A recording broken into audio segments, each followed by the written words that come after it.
तो इस वीडियो में हम जानेंगे वेव क्या होता है, इसके टाइप जैसे mechanical wave, non mechanical wave, electromagnetic wave, matter wave और इसके पैरामीटर्स के बारे में भी बात करेंगे जैसे कि wavelength, frequency, amplitude, time period, इन सब के बारे में बात करेंगे। तो वीडियो को लास्ट तक देखना बिना स्किप किए। चलिए वीडियो शुरू करते हैं। तो सबसे पहले वेव क्या होता है? तो wave is a disturbance in medium that carries energy without a net movement of particle. मतलब वेव एक डिस्टर्बेंस है किसी भी मीडियम में जो एनर्जी को कैरी करता है। वेव की डेफिनेशन को आप ऐसे भी समझ सकते हैं कि एक जगह पानी बिल्कुल है शांत, तभी आपने उसमें एक पत्थर डाला जिससे डिस्टर्बेंस क्रिएट हुआ और जिससे उसमें लहरें बनी वेव के फॉर्म में। वेव उतनी ही एनर्जी को कैरी करेंगी जितनी एनर्जी से आपने पानी में पत्थर फेंका होगा। एक एग्जांपल और लेते हैं जिससे आपको वेव का कॉन्सेप्ट हमेशा के लिए क्लियर हो जाएगा। इमेजिन कीजिए कि आप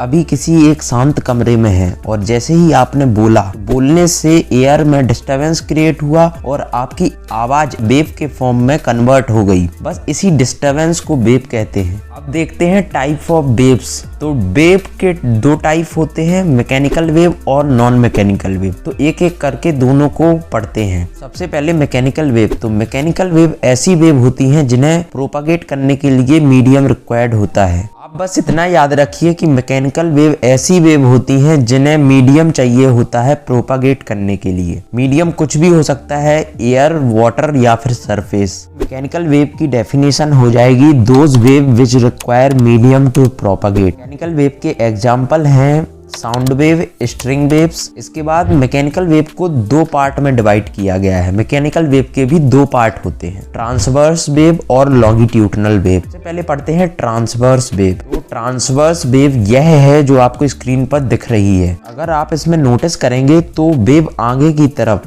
मतलब राइट हैंड साइड एनर्जी का ट्रांसफर कर रही है और आप किसी भी एक पार्टिकल पर फोकस करेंगे तो वह अपनी जगह पर ही ऊपर नीचे मूव हो रहा है, अपनी जगह चेंज किए बिना। अगर सिंपल शब्दों में कहें तो पार्टिकल एक ही जगह पर वाइब्रेट कर रहा है ऊपर नीचे और वेव आगे की तरफ प्रोपगेट कर रही है। कंक्लूजन निकलता है कि ट्रांसवर्स वेव में पार्टिकल की वाइब्रेट करने की डायरेक्शन और वेव के प्रोपगेट करने की डायरेक्शन एक दूसरे के परपेंडिकुलर होती है। यही इस वेव की डेफिनेशन भी हो जाएगी। डेफिनेशन आप लिखेंगे the waves in which vibration of particle of medium is perpendicular to the direction of propagation of wave. Transverse wave के एग्जाम्पल हैं वेव जो पानी के सरफेस पर चलती है। यह तो बात हो गई ट्रांसवर्स वेव की। अब बात करते हैं लॉन्गिट्यूडनल वेव की। जैसा कि आपको स्क्रीन पर दिख रहा है लॉन्गिट्यूडनल वेव।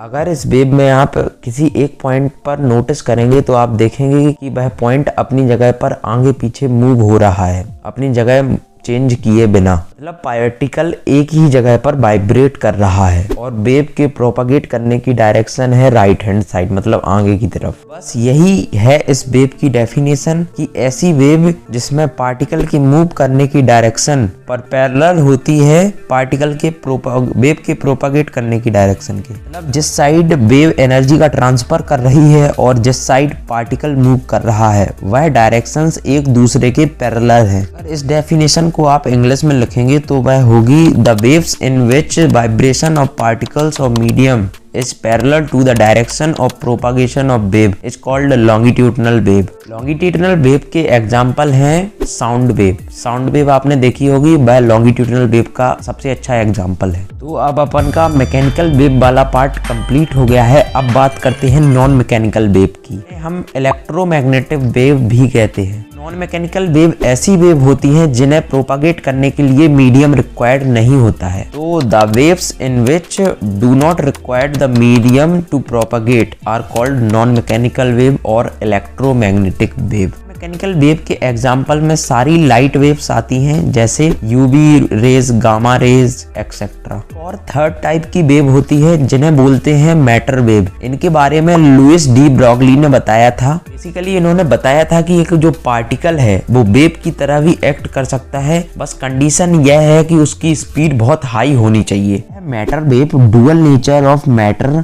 पर बेस्ड हैं, जिसके बारे में मैंने क्वांटम मैकेनिक्स मॉडल वाली वीडियो में बताया है। अगर आपने वह वीडियो नहीं देखी है तो उसकी लिंक मैं डिस्क्रिप्शन में दे दूंगा, आप वहां जाके उस वीडियो को भी देख सकते हैं। यहाँ पर अपन के टाइप्स ऑफ वेव्स खत्म होते हैं। देखते हैं वेव्स की टर्मिनोलॉजीज और उसके पैरामीटर्स। सबसे पहले एक वेव का जो हाईएस्ट सरफेस पार्ट होता है उसे बोलते हैं क्रस्ट, और जो लोएस्ट सरफेस पार्ट होता है उसे बोलते हैं ट्रफ। यह बेसिक सी टर्म है, आपने छोटी क्लासेस में पढ़ा होगा। अब बात करते हैं एम्पलीट्यूड के बारे में। तो एम्पलीट्यूड होता है highest displacement from mean position. Wave की मीन पोजीशन से चाहे ऊपर चाहे नीचे हाईएस्ट डिस्प्लेसमेंट ही एम्पलीट्यूड होता है। एम्पलीट्यूड को x0 से डिनोट करते हैं और इसकी SI यूनिट होती है मीटर। अब बात करते हैं वेवलेंथ के बारे में। तो ट्रांसवर्स वेव में वेवलेंथ होता है एक ट्रफ और क्रस्ट की लेंथ, या ट्रफ से ट्रफ की लेंथ, या क्रस्ट से क्रस्ट की लेंथ। इन तीनों ही लेंथों को बोलते हैं वेवलेंथ। और लॉन्गिट्यूडनल वेव में कंप्रेशन होता है जहां पर पार्टिकल पास पास रहते हैं, और रेयर फ्रैक्शन होता है जहां पार्टिकल दूर दूर रहते हैं। तो एक कंप्रेशन से दूसरे कंप्रेशन की लेंथ, या फिर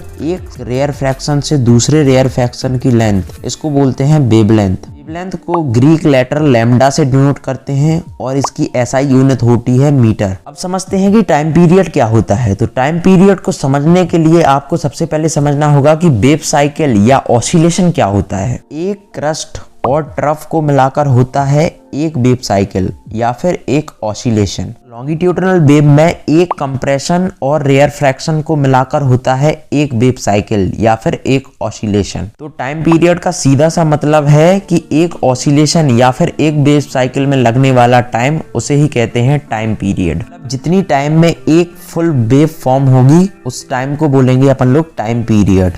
पीरियड को कैपिटल T से डिनोट करते हैं और इसकी SI यूनिट होती है सेकेंड्स। जानते हैं वेव नंबर क्या होता है। तो वेव नंबर का मतलब होता है number of wave present in a unit length. जैसे अपन लोग एक ऑसिलेशन मतलब एक वेव साइकिल को बोलते हैं एक वेव, एक कंप्लीट वेव। वेव नंबर होता है कि कितनी वेव एक यूनिट लेंथ में बन रही है। मतलब जैसे लेंथ में अपन लोग अगर मीटर लेते हैं तो उसका वेव नंबर हो जाएगा कि एक मीटर में कितनी वेव बन रही है। वेव नंबर को कैपिटल लेटर K से डिनोट करते हैं। अब जानते हैं फ्रीक्वेंसी के बारे में। तो फ्रीक्वेंसी बिल्कुल टाइम पीरियड का उल्टा होता है। टाइम पीरियड का मतलब होता है कि एक ऑसिलेशन या फिर एक वेव साइकिल होने में कितना टाइम लग रहा है। फ्रीक्वेंसी का मतलब होता है कि एक यूनिट टाइम में कितनी वेव बन रही है, मतलब कितनी वेव साइकिल हो रही है। अगर अपन लोग यूनिट टाइम की जगह 1 सेकंड लें तो जितनी वेव 1 सेकंड में बन रही है वह उस वेव की फ्रीक्वेंसी हो जाएगी। फ्रीक्वेंसी को F से डिनोट करते हैं और इसकी SI यूनिट होती है हर्ट्ज।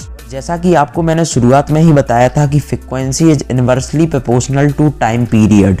पर अपन की वेव की बेसिक टर्मिनोलॉजीज होती हैं खत्म। तो आई होप कि आपको वीडियो समझ में आई होगी। कमेंट करके बताओ कि आपको वीडियो कैसी लगी। अगर अच्छी लगी हो तो वीडियो को लाइक करें, और अगर आपको कोई भी सजेशन देना है तो कमेंट में वो भी करके बताओ। मैं आपसे मिलता हूँ अगली वीडियो में, तब तक के लिए पढ़ते रहो और मचाते रहो।